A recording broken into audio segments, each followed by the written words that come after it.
Imaginez un fjord gelé en Norvège en 950 après JC. Un drakkar viking fend les eaux glacées, revenant d'un raid brutal en Angleterre. 30 guerriers sont assis aux rames, leurs cheveux blonds tressés avec des anneaux d'argent, leurs barbes tissées de motifs complexes. Ils chantent des chants de guerre, boivent de l'hydromel et font quelque chose qui choquerait les spectateurs modernes. 2 guerriers s'étreignent passionnément après avoir survécu à une bataille. Un jarl passe ses doigts dans les cheveux d'un autre guerrier, louant son courage avec des mots qui ressemblent à des confessions d'amour. 2 jeunes guerriers se tiennent la main en marchant dans le village, et les historiens débattent depuis des siècles de ce que cela signifie vraiment. Commentez tout de suite ci-dessous. Quelle est votre première réaction en voyant des guerriers agir ainsi? Parce que ce que je vais révéler était caché en pleine vue depuis plus de 1000 ans, et la vérité va vous faire exploser l'esprit.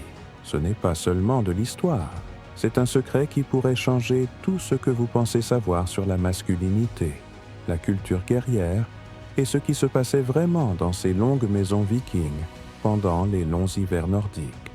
Restez jusqu'à la fin, car la révélation finale va vous choquer. Laissez-moi vous raconter l'histoire d'Egil Skallagrimson, l'un des guerriers vikings les mieux documentés de l'histoire, dont la vie contient des indices sur la vérité que les historiens tentent désespérément de comprendre. Le guerrier qui a confondu tout le monde. Egil Skallagrimson est né en Islande en 910 après JC. Les sagas historiques le décrivent comme le guerrier le plus redouté de sa génération. Il a tué son premier homme à 7 ans lors d'un jeu de balle, écrasant le crâne du garçon avec une hache après avoir perdu.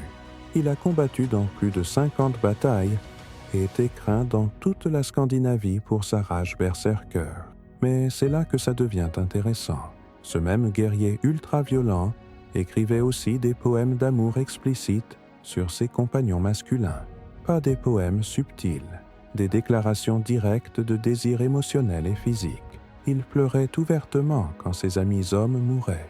Il tressait des fleurs dans ses cheveux pour les fêtes. Il portait des bijoux élaborés et du maquillage. Il embrassait ses compagnons masculins en guise de salutation, et ce n'était pas de rapides baisers amicaux. Alors, qu'est-ce qui se passait vraiment? Continuez à regarder, car chaque preuve devient plus choquante. Dites-moi dans les commentaires, qu'est-ce que vous pensez qu'il se passe ici? Déposez votre théorie avant que je révèle la vérité. Les preuves qui ont fait transpirer les historiens. Regardons ce que nous savons vraiment des archives historiques, car les preuves sont nombreuses et incontestables. Plusieurs sources documentent des comportements qui semblent impossibles à expliquer. D'abord, le contact physique. Le diplomate arabe Ahmad ibn Fadlan a rencontré des Vikings en 922 et a écrit des observations détaillées qui ont choqué son public islamique. Je n'ai jamais vu des gens aussi libres avec l'affection physique entre hommes. Ils partagent des lits, non par nécessité, mais par choix. Ils se baignent ensemble, se lavant mutuellement le corps avec une tendresse que je n'ai vue qu'entre amants. Ils s'étreignent et s'embrassent sans honte, en pleine vue de tous, et personne ne remet en question cela. Ensuite, les mots qu'ils utilisaient. Les sagas vikings sont remplies de descriptions qui sonnent explicitement romantiques. La saga de Gisli décrit la relation entre Gisli et son compagnon Vestein. Ils s'aimaient d'une passion qui dépassait toute compréhension. Quand ils étaient séparés, aucun ne trouvait la paix. Ensemble, ils prononçaient des mots d'amour qui rendaient les femmes jalouses de leur dévotion. La saga de Njal décrit 2 guerriers masculins. Ils étaient comme une seule âme dans 2 corps, partageant tout, ne cachant rien, aimant complètement. Le texte continue en décrivant qu'ils dormaient dans le même lit chaque nuit, prenaient toutes les décisions ensemble et défendaient l'honneur de l'autre par-dessus tout. Troisièmement, les preuves physiques. Les découvertes archéologiques continuent d'alimenter le mystère.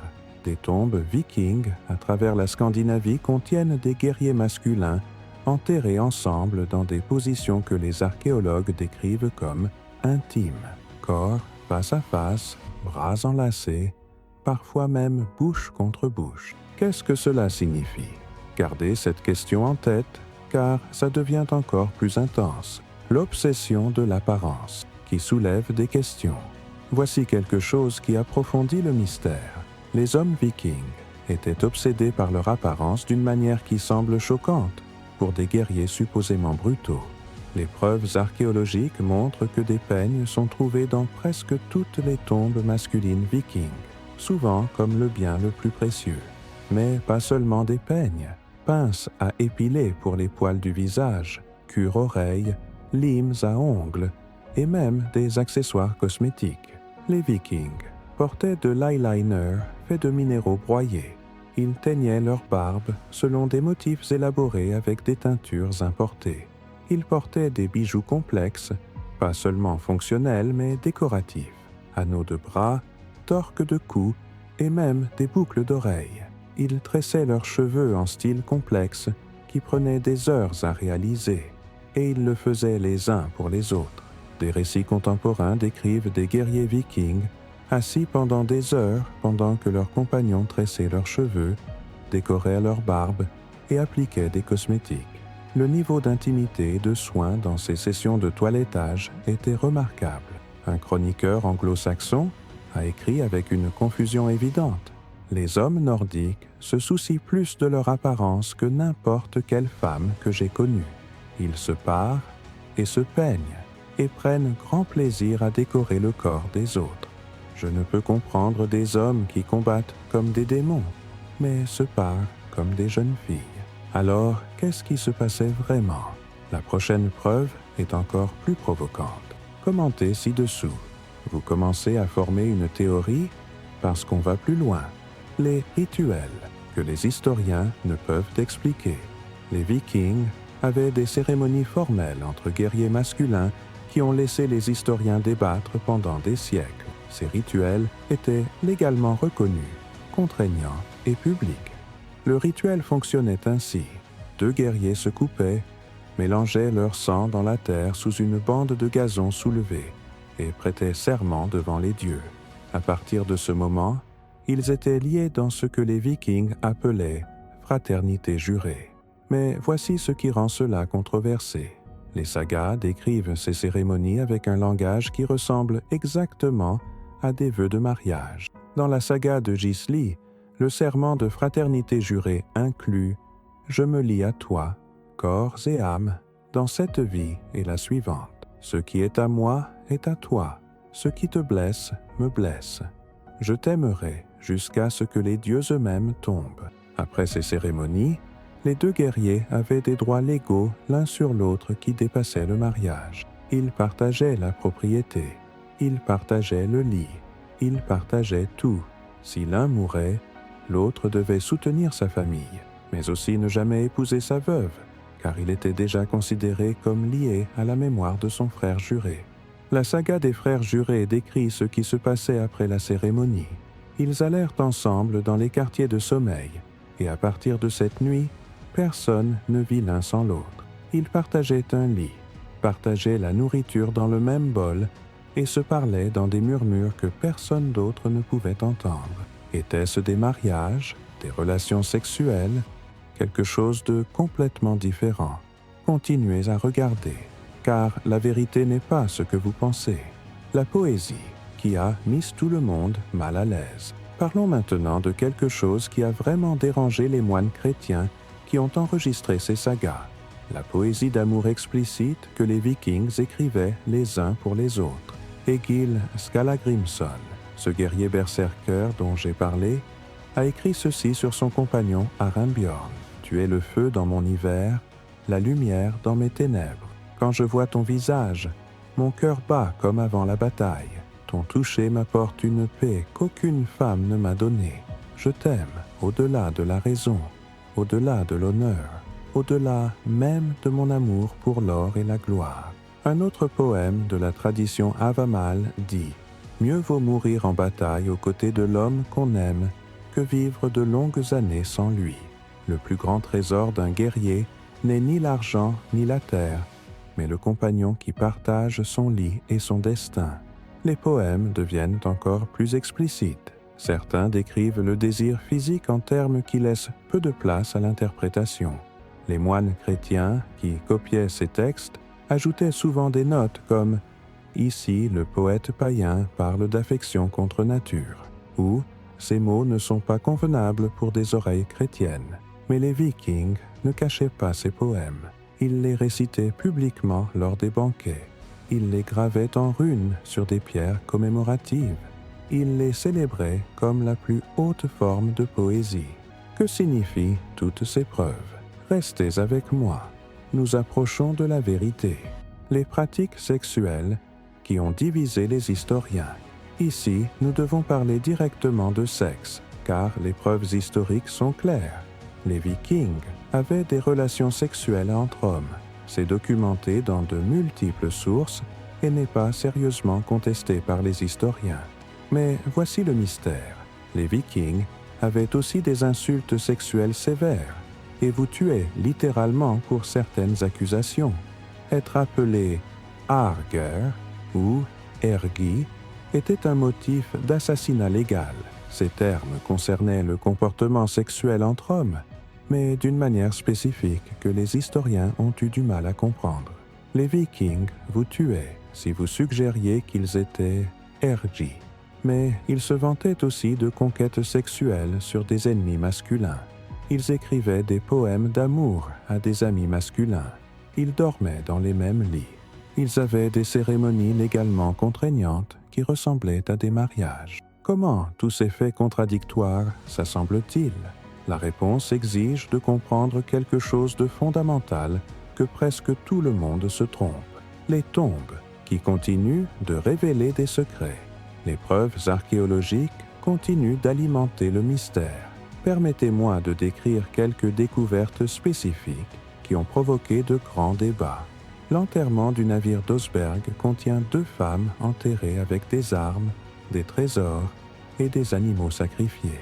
L'analyse ADN a prouvé que les 2 étaient des individus de haut statut, enterrés comme égales dans l'un des funérailles vikings les plus élaborés de l'histoire. Leurs corps étaient positionnés de manière intime. De multiples tombes, à travers la Scandinavie, montrent des guerriers masculins enterrés ensemble, corps entrelacés, parfois avec des biens funéraires suggérant qu'ils partageaient des vies, pas seulement des morts. Une tombe en Suède contient 2 hommes, l'un enlaçant l'autre par derrière, positionnés exactement comme des amants endormis. Un enterrement au Danemark contient 2 guerriers masculins se tenant la main, enterrés avec des armes identiques et des bijoux identiques, y compris ce qui ressemble à des alliances, bien que ce terme n'existât pas dans la culture viking. Quelles étaient ces relations? Les preuves suggèrent quelque chose de profond, mais la vérité est plus complexe que de simples catégories modernes. Continuez à regarder. Nous sommes presque à la révélation. La confusion chrétienne. Voici quelque chose de crucial. Presque tout ce que nous savons des Vikings a été écrit par des moines chrétiens 200-300 ans après la fin de l'ère viking. Ces moines opéraient sous la moralité sexuelle chrétienne et étaient clairement confus et perturbés par ce qu'ils enregistraient. Vous le voyez dans leurs notes. En décrivant des relations masculines proches, les moines ajoutaient des commentaires comme « Ici, les païens pratiquaient une affection qui défiait la loi naturelle » ou « Ces guerriers partageaient des liens dont les chrétiens décents ne peuvent parler ouvertement ». Les moines avaient un problème. Ils voulaient enregistrer l'histoire viking, mais n'avaient ni le langage ni les concepts pour expliquer ce qu'ils voyaient. Ces hommes étaient-ils amants, amis, quelque chose que leur vision du monde chrétienne ne pouvait pas comprendre? Ils filtraient tout à travers des présupposés chrétiens, ce qui signifie que nous lisons la culture viking à travers une lentille déformée. La vraie culture viking était probablement encore plus intense que ce qui a survécu dans les textes édités par les chrétiens. Maintenant, après toutes ces preuves, après tous ces mystères, laissez-moi révéler la vérité que les historiens ont enfin commencé à comprendre. La vérité qui change tout. Alors voici ce qui se passait vraiment. Les Vikings étaient-ils gays? La réponse est cette question n'a pas de sens. Les Vikings n'avaient pas de concept de gay ou hétéro. Ils ne catégorisaient pas les gens selon qui les attirait. Ils avaient un système complètement différent pour comprendre la sexualité, les relations et la masculinité qui ne peut pas être traduite en termes modernes. Voici la vérité. Les Vikings se souciaient du domaine, pas du genre. La sexualité concernait principalement les dynamiques de pouvoir. Un homme viking pouvait avoir des relations sexuelles avec un autre homme, et ce n'était ni honteux ni étrange, tant qu'il était le partenaire dominant, pénétrant. Le terme de honte, ergi, ne signifiait pas « a des relations sexuelles avec des hommes », il signifiait « est sexuellement passif, réceptif ». Énorme différence. Le guerrier qui pénétrait un autre homme était considéré comme plus masculin, pas moins. Il affirmait sa domination. Utiliser sexuellement des ennemis conquis était la preuve d'une masculinité supérieure. La honte était entièrement sur le partenaire réceptif.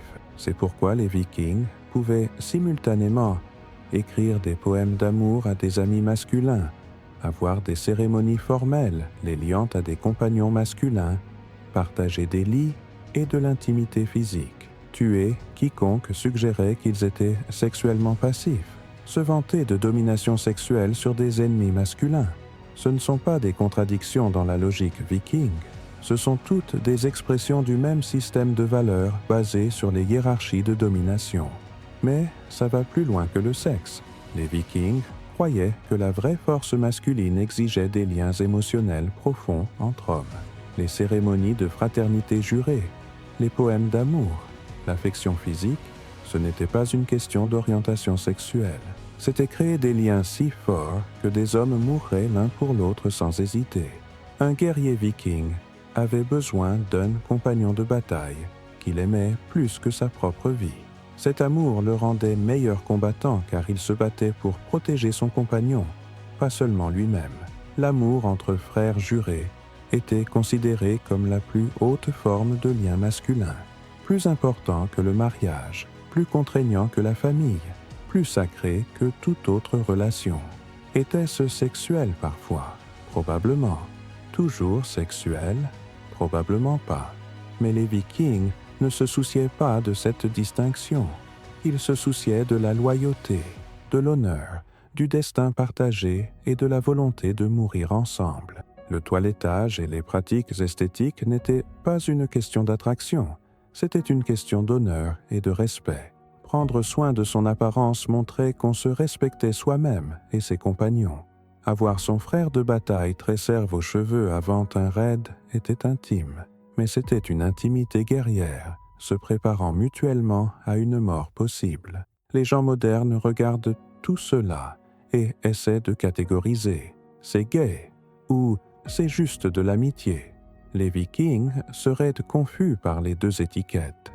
Ils n'avaient pas de concept d'orientation sexuelle comme identité. Ils avaient des guerriers qui dominaient et des guerriers qui se soumettaient. Ils avaient des frères liés par des serments de sang et un destin partagé. Ils avaient des hommes qui s'aimaient d'une manière qui ne rentre pas dans les catégories modernes. Alors les Vikings étaient-ils gays? Non. Étaient-ils hétéros? Non plus. Ils étaient Vikings, opérant dans un système culturel si différent du nôtre que nos catégories sont inutiles. Voici le vrai choc. Les Vikings étaient simultanément plus à l'aise avec l'intimité physique et émotionnelle masculine que les gens modernes, étaient plus violents sur la hiérarchie sexuelle. Ils pouvaient écrire des poèmes d'amour à leurs compagnons de bataille, puis violer un ennemi conquis pour affirmer leur domination, et ne voir aucune contradiction. Les gens modernes sont soit homophobes, condamnant toute intimité masculine, soit progressistes, célébrant cela comme identité LGBTQ+. Les Vikings n'étaient ni l'un ni l'autre. Ils avaient une troisième option que les gens modernes peuvent à peine imaginer, un confort complet avec l'intimité masculine dans une hiérarchie de domination rigide. Les guerriers enterrés ensemble n'étaient pas nécessairement des amants au sens moderne. Ils étaient des frères jurés dont le lien était considéré plus important que la catégorisation sexuelle. Les poèmes d'amour n'exprimaient pas nécessairement un désir sexuel. Ils exprimaient une dévotion totale à son compagnon de bataille. Les lits partagés et l'affection physique n'étaient pas une question d'orientation. C'étaient les liens qui rendaient les guerriers vikings imbattables. Commentez ci-dessous si votre esprit a explosé en réalisant à quel point leur vision du monde était différente, ce que cela révèle sur la culture moderne. La raison pour laquelle les gens demandent « Les Vikings étaient-ils gays ?» en dit plus sur nous que sur les Vikings. Nous sommes obsédés par la catégorisation sexuelle. Nous avons besoin que tout le monde soit gay, hétéro ou bisexuel. Nous ne pouvons pas comprendre des relations ou une intimité qui existent en dehors des catégories sexuelles. Les Vikings prouvent que la masculinité peut sembler complètement différente de la masculinité américaine moderne. Les hommes modernes ne peuvent souvent pas s'étreindre trop longtemps, ne peuvent pas dire « je t'aime » à des amis masculins, ne peuvent pas pleurer, ne peuvent pas trop se soucier de leur apparence. Toutes ces restrictions sont censées protéger la masculinité.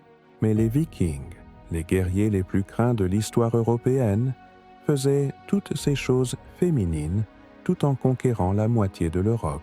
Ils écrivaient de la poésie, tressaient des fleurs dans leurs cheveux, portaient du maquillage, exprimaient un amour intense pour leurs compagnons masculins, et personne ne remettait en question leur masculinité parce qu'ils la prouvaient par des actes. La masculinité moderne semble fragile en comparaison. Elle exige une performance constante et des restrictions. La masculinité viking était sûre parce qu'elle était prouvée par des faits, pas par une expression restreinte. La réponse finale. Donc, pour répondre définitivement à la question, les Vikings n'étaient pas gays au sens où ce mot signifie aujourd'hui. Ils avaient des contacts sexuels entre hommes, mais ce n'était pas une question d'orientation sexuelle. C'était une question de domination, de pouvoir et de liens guerriers. Ils avaient une intimité émotionnelle et physique profonde entre hommes, mais ce n'était pas de la romance au sens moderne. C'était une fraternité jurée, un compagnonnage de bataille et des liens forgés dans une violence partagée. Ils se souciaient de l'apparence et de l'esthétique, mais ce n'était pas une question d'attraction ou de vanité. C'était une question d'honneur, de respect et de fierté guerrière. Tout ce qui fait penser aux gens modernes « c'est gay » signifiait quelque chose de complètement différent dans la culture viking. Nous projetons des catégories modernes sur une société qui pensait la masculinité, la sexualité et les relations de manière fondamentalement différente. La vraie leçon ? La masculinité est culturellement construite. Il n'y a pas une seule façon naturelle pour les hommes de se comporter. Les Vikings ont créé une version de la masculinité qui était brutalement violente, heurtée, émotionnellement ouverte, dominante au combat, heurtée, à l'aise avec l'intimité masculine, préoccupée par l'apparence heurtée, indifférente aux catégories sexuelles modernes. Étaient-ils plus éclairés ? Non. Ils étaient encore violents, hiérarchiques et durs. Mais ils n'avaient pas peur de la proximité masculine et ne voyaient pas l'intimité émotionnelle comme une menace à l'identité masculine. Peut-être que les hommes modernes ont quelque chose à apprendre de cela, pas la violence ou la hiérarchie sexuelle, mais la liberté émotionnelle d'aimer ouvertement ses amis masculins, de prendre soin de son apparence sans honte, de pleurer quand son frère meurt, d'écrire de la poésie sur les hommes qui se tiennent à vos côtés dans les batailles de la vie. Les Vikings ont conquis l'Europe en faisant toutes les choses que la culture moderne dit qui te rendent moins homme. Peut-être savait-il quelque chose que nous avons oublié.